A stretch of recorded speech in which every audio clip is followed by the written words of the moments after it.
Let's see, do I have a printout for this?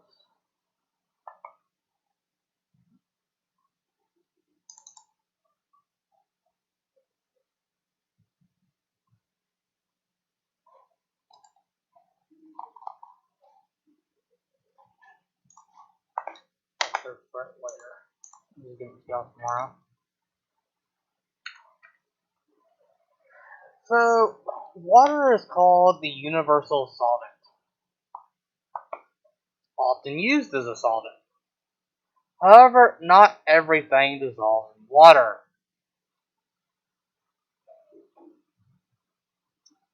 We call something that dissolves in water aqueous, and we usually write the symbol AQ next to it. So when we say something is soluble, we usually say that it's meaning soluble in water or that's aqueous. Insoluble means that it doesn't dissolve in water. And these words soluble and insoluble, if you don't provide context, you usually mean in water. You could say something is insoluble in ethanol, but if you just say something is not or if you say something is insoluble without specifying something, that usually just means water. Miscible is whenever two liquids dissolve, and immiscible means that two liquids won't dissolve in each other.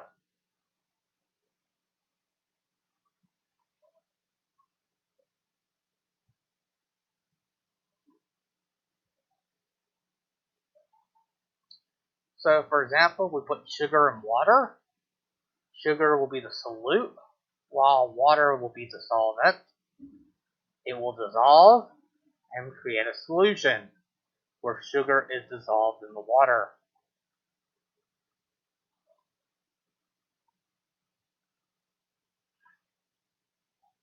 So miscible is just the subset or the case in which both the solute and the solvent are liquids.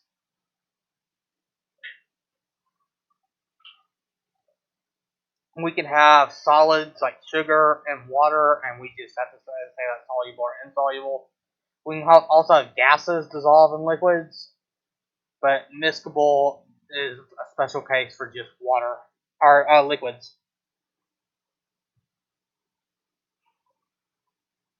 So how can you tell if something will dissolve in water? Do y'all have any idea? That's how you can do it experimentally. But is there any way to predict beforehand? Why do some things dissolve and some things don't dissolve?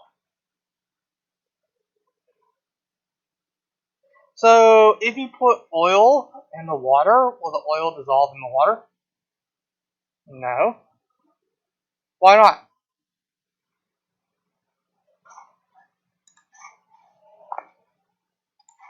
See if I can pull the picture. The oil molecule.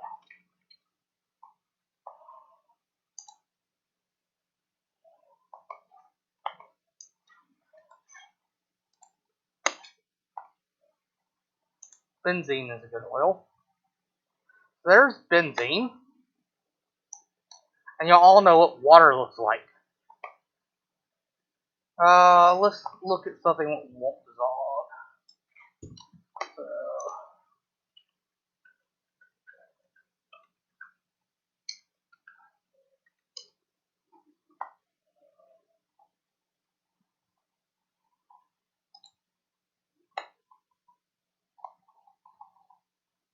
see if I can find some examples.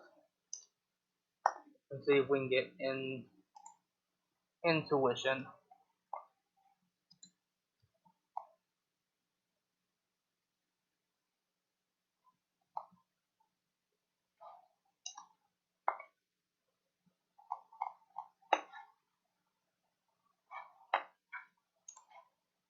Okay, sugar. Sugar dissolves. Let's look at the sugar molecule. Very complicated. Let's look at salt. Salt dissolves. So we have a larger sodium ion with a smaller chlorine atom.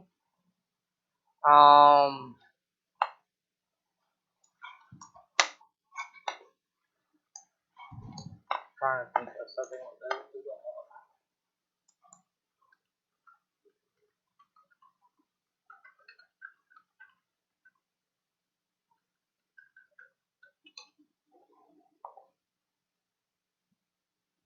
Google is being very unhelpful.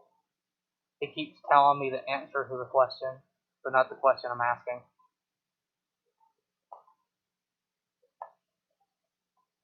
It's like, the reason why things don't dissolve is blah blah. That's not what I'm wanting. I'm just asking for an example.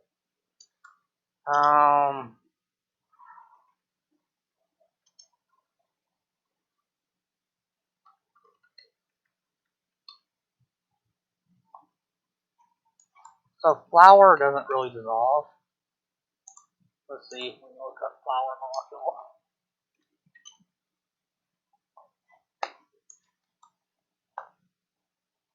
There's a flour molecule. That's a bad example. Versus a sugar molecule. Can y'all see a difference in it? I know it's very complicated. So let's look at salt.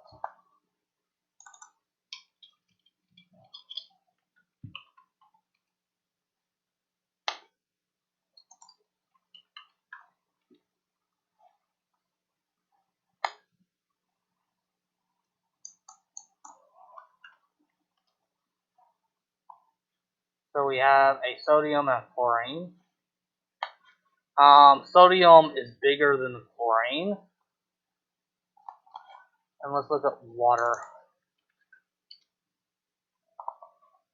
Water, we have oxygen and 2 hydrogen. I don't know. I can't find a good example of something without it being a massive formula. Can y'all see a pattern though? No? Let's see.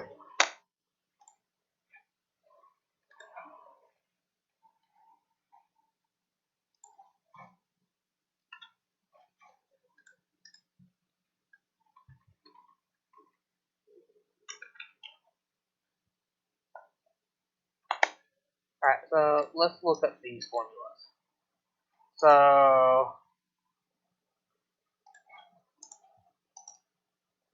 So methane, silver chloride, glucose, sodium NO3, and potassium hydroxide. And let's see if they'll.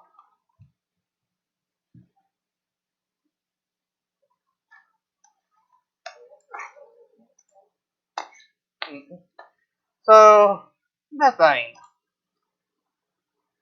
So look at methane. It looks like this. Do you think that it will dissolve in water?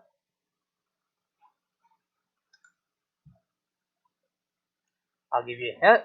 No, it will not. Methane does not dissolve in water.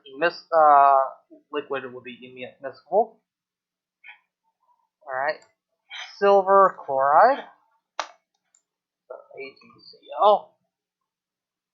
Will this dissolve in water? Yes. Alright. Will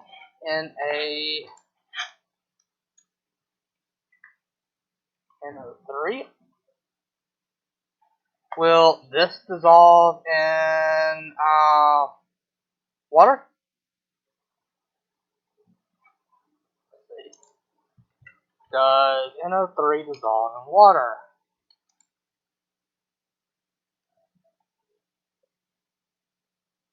It does dissolve in water, yes.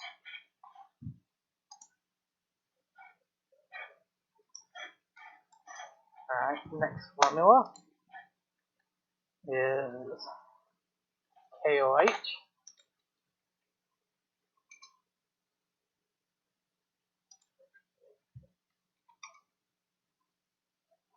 Will this dissolve in water? Yes. Have you figured out a pattern? Alright. So let's see. Let me pull up oil.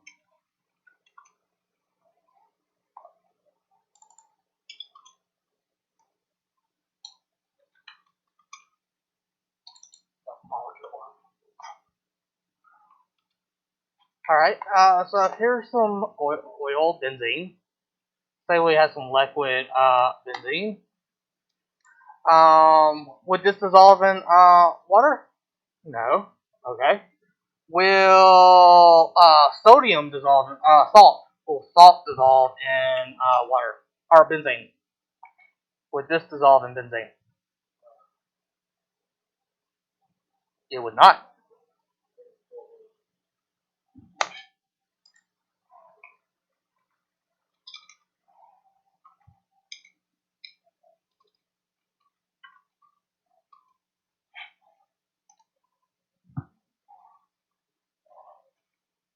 So see this imbalance?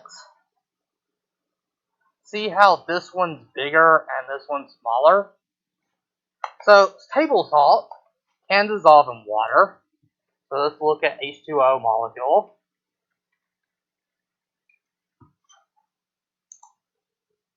So we have this bigger oxygen and these two smaller hydrogen. And we look at salt and we see a bigger sodium and a smaller chlorine. There's a mismatch between them, right?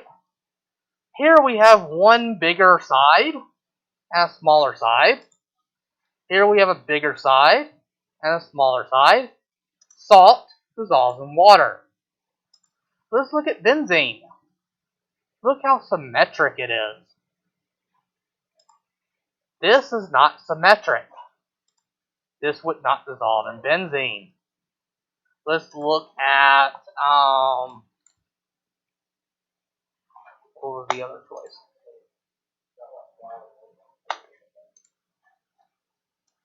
So flour was a bad example because it's too big for you to really see it. If you really look at it, this is a mirror image of each other. So if we were to take this and rotate it 180 degrees, it looks identical. So there's symmetry in this. But if we look at CH4, this would not dissolve in water.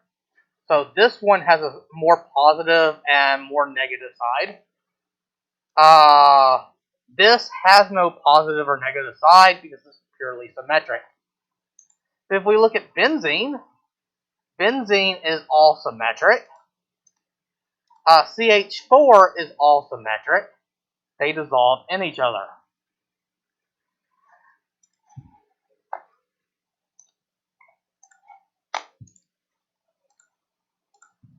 I want to see if y'all can derive it. So there's this saying, like dissolves like. Water is a polar molecule. One side of it is more positive than the other side. If you have a polar molecules dissolve other polar molecules. Water is polar because the oxygen is more positive than the two hydrogens. I'm saying that wrong. It is the opposite. Just to confirm. The hydrogens are more positive, yeah. So the hydrogens are more positive. If we were to look in here, you can see, then we'll get into this later. I'll just note that the hydrogens are slightly more positive than the oxygen.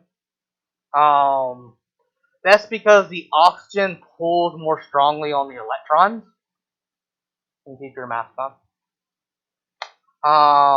So the so because this has so much more pulling power, the electrons will go over here. Electrons are negative. The electrons would like to hang out more with the oxygen better, which only leaves the single proton of the hydrogen atoms on this side. So that means this is polar.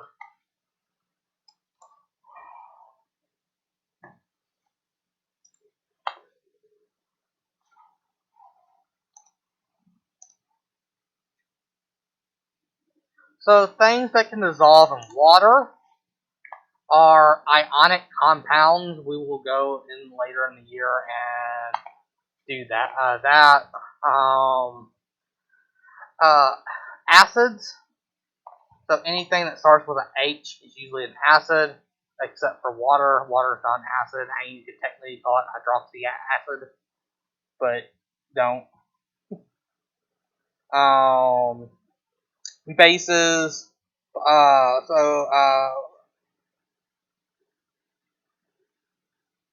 wouldn't really. All you really need to know from this is that polar dissolves polar, and non-polar molecules dissolve non-polar.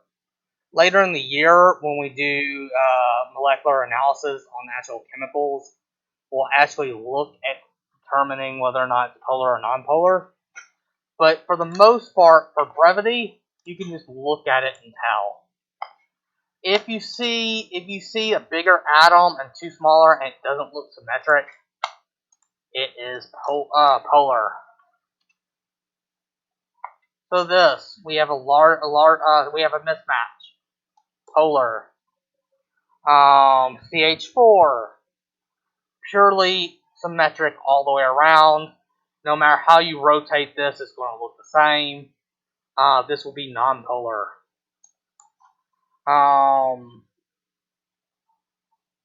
NaOH. So this is definitely not symmetric. All three different atoms look different. The sodium and the hydrogen are both more positive, while the oxygen is more negative. It kind of looks like this.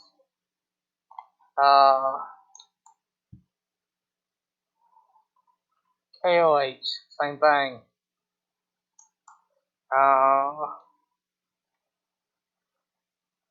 What's another good one?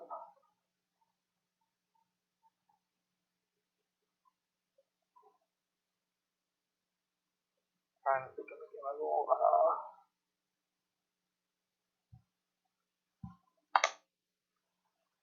Benzene was one. How symmetric it is. This is non-polar.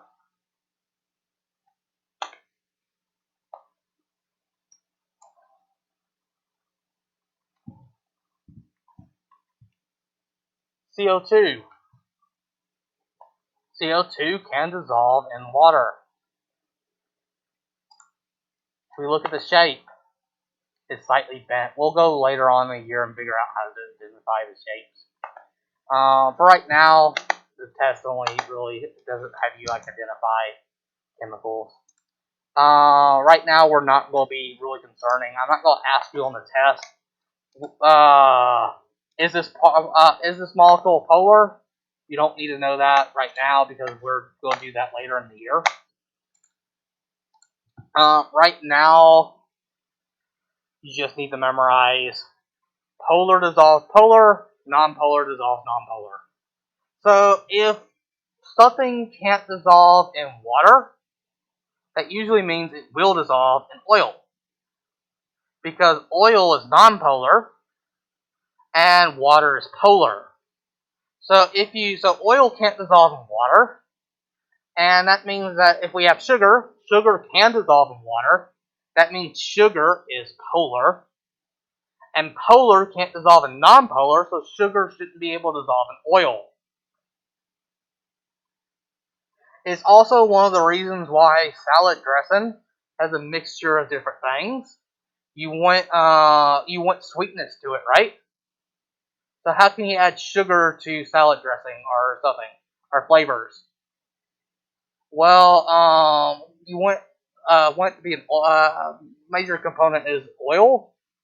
However, the flavoring and stuff can't dissolve in oil, so you have to add something that's polar based to it, or non-polar, so that it would dissolve in the polar. This is what we're really looking at right now, though, is solubility.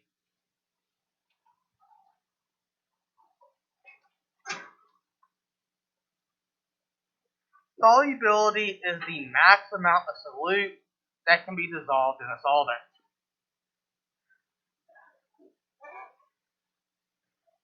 we're going to be mostly looking at reading solubility graphs. We're not going to be concerning right now because we haven't gone over it yet to determine whether or not what something will dissolve beforehand, other than knowing that like dissolves like. So, what are ways you can increase solubility? How can you make something dissolve more of something else?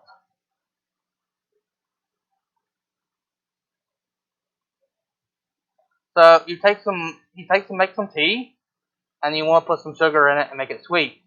What can you do to increase the amount of sugar you put in it, or just make it dissolve faster? Stir it using hot water.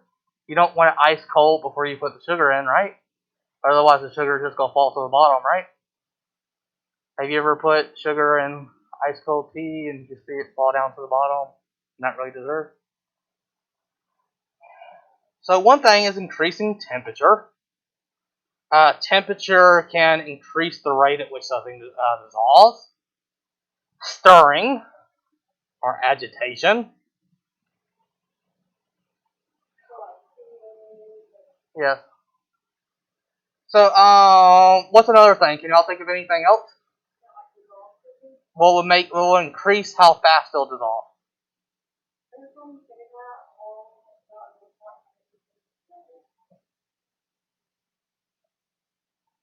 So, I don't know if y'all buy them, but the ice cubes, how fast do they dissolve in water? Not ice cubes, sugar cubes. You ever took an ice cube and put it in water? You see the ice cube floating around as it slowly dissolves. What could you do to speed it up? Yes, we got stir. We can also increase the temperature. Break it down. Crushing. Increasing the surface area. So we have some very coarse salt. It's going to take a long time for it to break down. However, if we pre-break it, we can increase it like that. So the major components to what affects the rate at something dissolves is temperature, stirring, and crushing. So if you're going to add something to it, if you're going to mix like some powder with some liquid, and you want to dissolve it into it, what you need to do is 1, increase the temperature. 2, if it's all caked up and solid, break it apart using a mortar and pestle. Or how do you say that? Mortar and pestle. And stirring it while you pour it in. So many solids and gases can dissolve in water. As you increase the temperature, you can also dissolve more solid. So, do y'all know what syrup is? Like pancakes. All it is sugar dissolved in water. So they heat up the water to a really high temperature, and then they dissolve in a lot of sugar.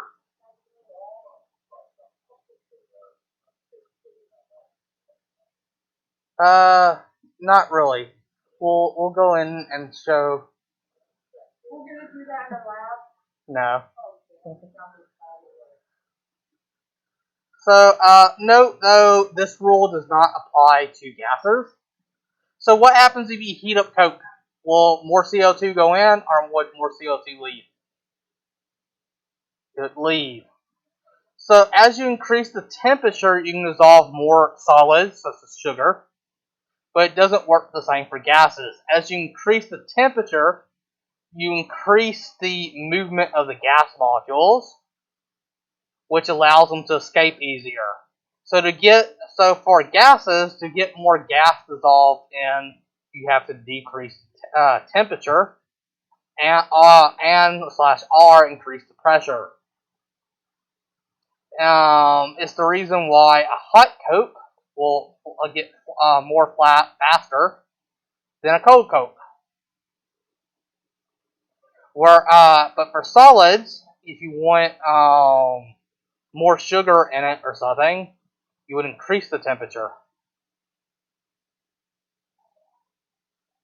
So the important rule to remember here is as temperature increases, you can dissolve more solid, but less gas. As temperature decreases, you cannot dissolve as much solid, but you can dissolve more gas. And also, as you increase pressure, you can dissolve more gas too.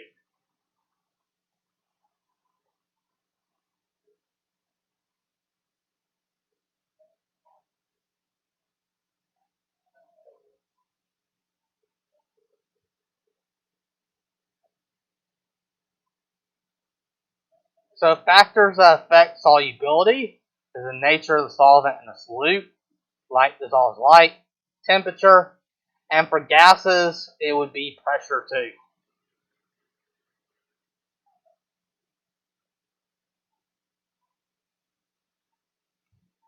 So let's look at reading a solubility curve. This is a solubility curve. There's actually several curves, several different chemicals on this. So can you guess which of these compounds are gases? Which of these compounds are gases?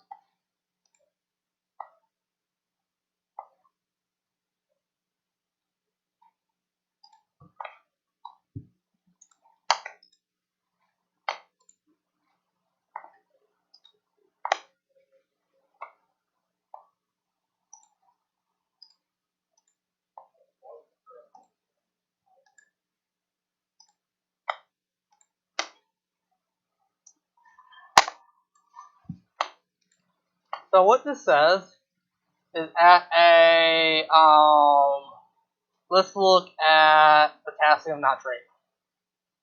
At 50 degrees Celsius, so at 50 degrees Celsius, for potassium nitrate, you can dissolve 85 grams in 100 grams of water.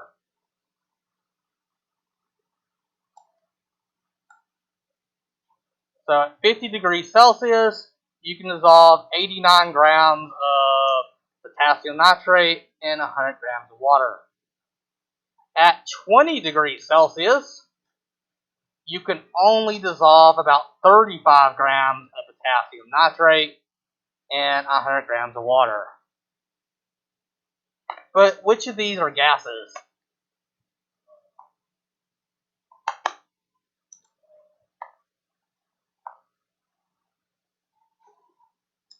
So remember that as you increase temperature, you can dissolve more solid. So looking at this graph right here, this line right here, as we increase temperature, the number of grams per 100 grams of water we can dissolve increases. But look at this one right here. As I increase temperature, its solubility is decreasing. So this gas, or at least not a solid. Actually, that is a gas. So look at this one. This is ammonia. And SO2, sulfur dioxide, also a gas. Everything else is being sloped upward.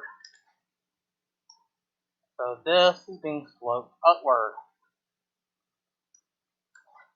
So again, how you read this is for a temperature of 50, we can go up and look right here, and then draw a line to right here, what this states is that at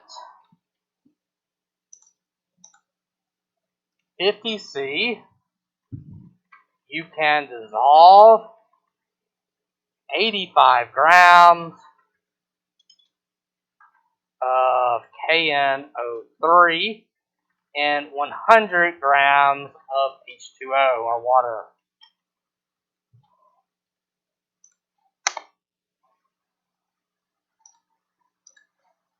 And if we look over here, let's look at 70 degrees. So at 70 degrees, going all the way up, it's about right here, right there. So at 70 degrees,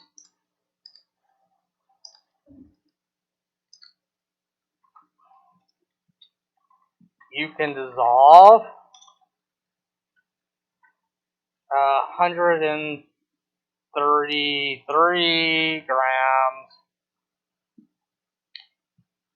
of KNO3 and 100 grams of water.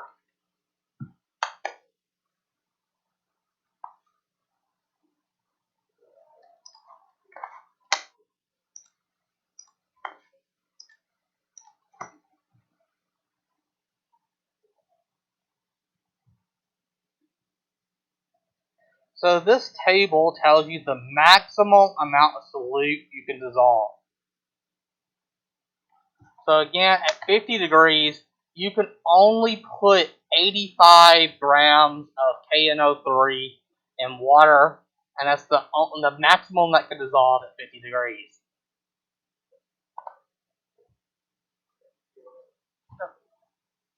Thank you.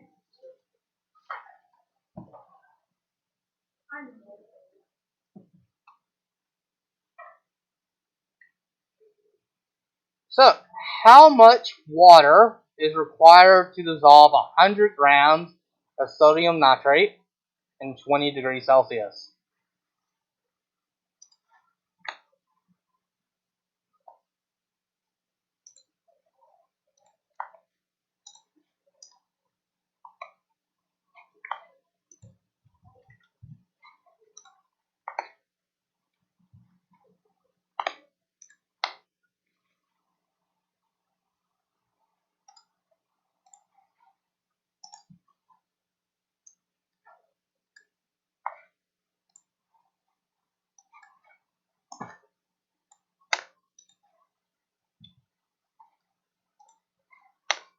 So how much water is required to dissolve 100 grams of NaNO3 at 20 degrees? So let's find NO3. It's this dark red line. So at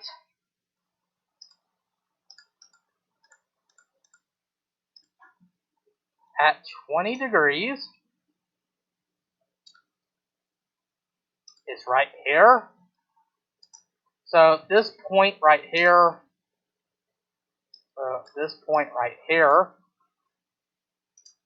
we were to draw it over, we see it's about 89, right? So this tells us, reading this, 89 grams of NO3 is the maximum amount of NaO3 that can dissolve in 100 grams of water. And the question is, how much water do you need to dissolve 100 grams? So, dimensional analysis.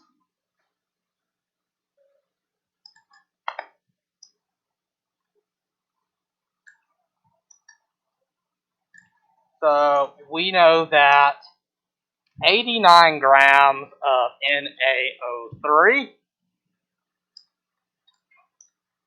can dissolve in 100 grams of H2O. And the question is 100 grams of NO3 into, so it's asking for water. So we want grams of water per 100 grams of NO3.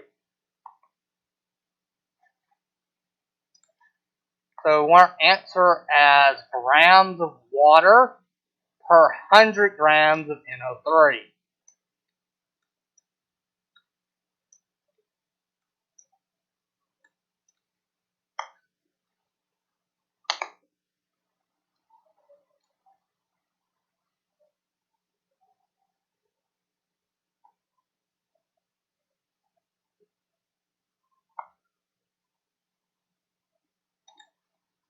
You could do this also using algebra. So we know that this ratio,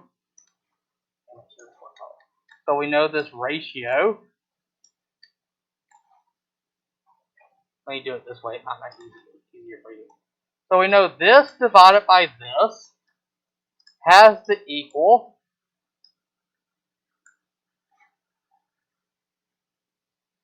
and let me flip it back over.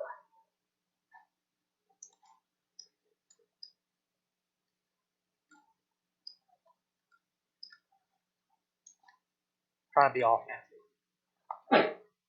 So we know that from reading this table, 89 grams will dissolve in 100 grams of water. We can flip this, make it slightly easier on the algebra. We know that 100 grams of our, let me keep it like this. So we know 89 grams for 100 grams of water has to equal 100 grams NaO3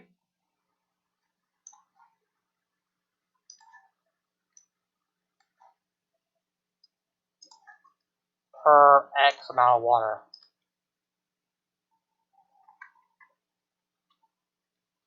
Right? This ratio has to be the same.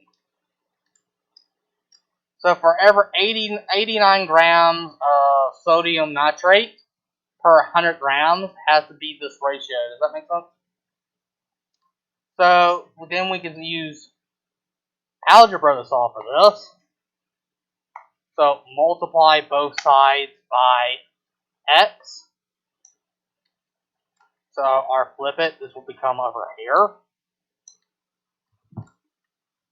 Then we can, to get this over here, we'd multiply. And this is being multiplied, so then to get rid of this multiplication, we would divide. And we get this. So X would be equal to 100 times 100 divided by 89.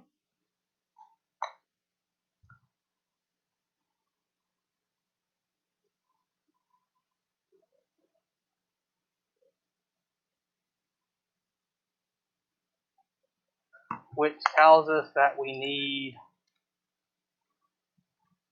112.3595 grams of water.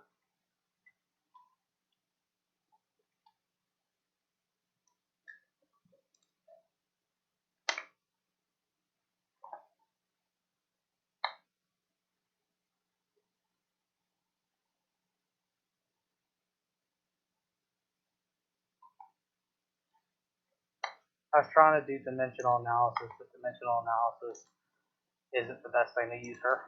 I ignored dimensional analysis.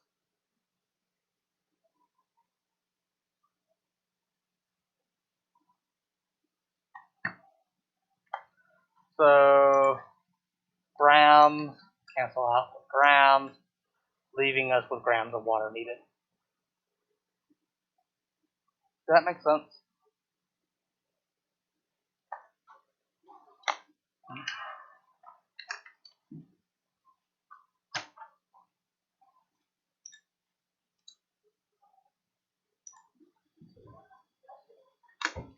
Alright, so reading the chart, we know that 89 grams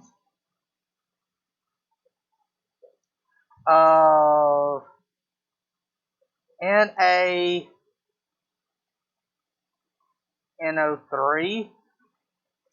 will dissolve in 100 grams of water. Does everyone understand how to read the chart? Do you understand? So again, it says how much at 20 degrees. So we go up to 20 degrees. We go up to this curve here. This is our curve for NaO3. So here's our curve. This is the solubility of grams of this per 100 grams of water. So this value right here, 89, or 88, whichever you think is closest, is how many grams will dissolve in 100 grams of water. So this value, all you do is you read it off for 20 degrees Celsius for this line right here. So this line at 20 degrees tells you how many grams will dissolve in exactly 100 grams of water. So that tells us that 89 grams of NaNO3 per 100 grams of H2O will dissolve. And the question is, if we had 100 grams of NaNO3, how many grams of water will dissolve? So X water. Let's do a very simple problem here.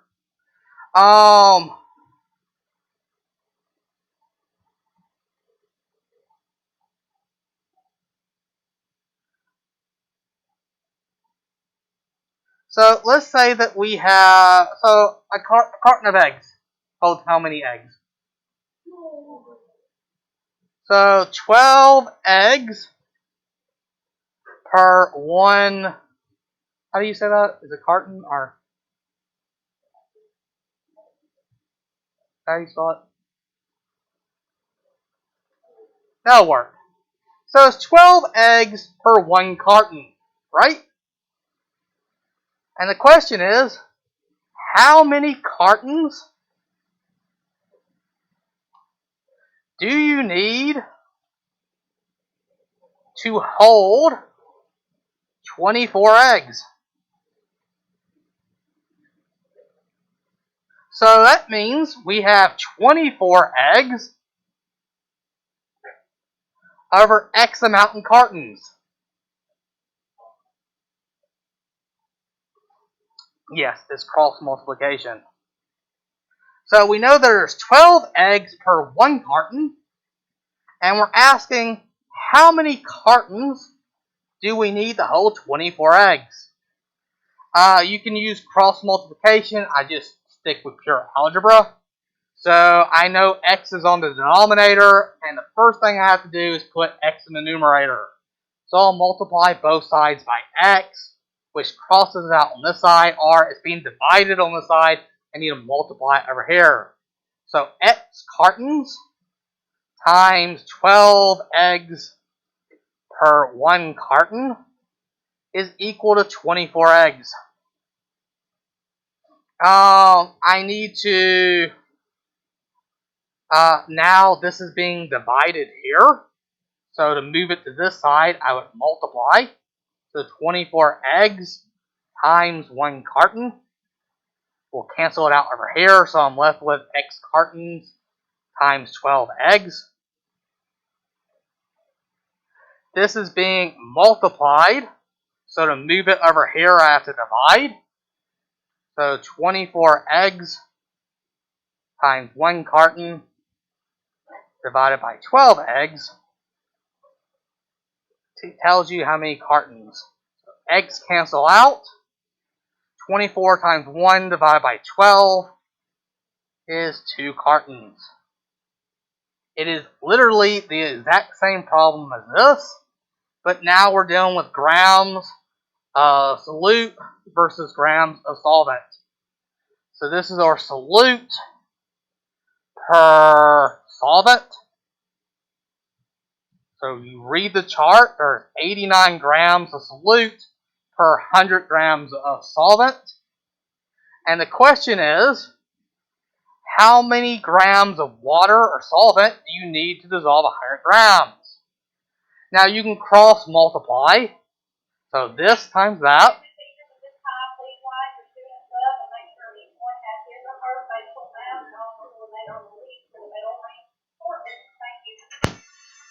And then this times that, so cross multiply.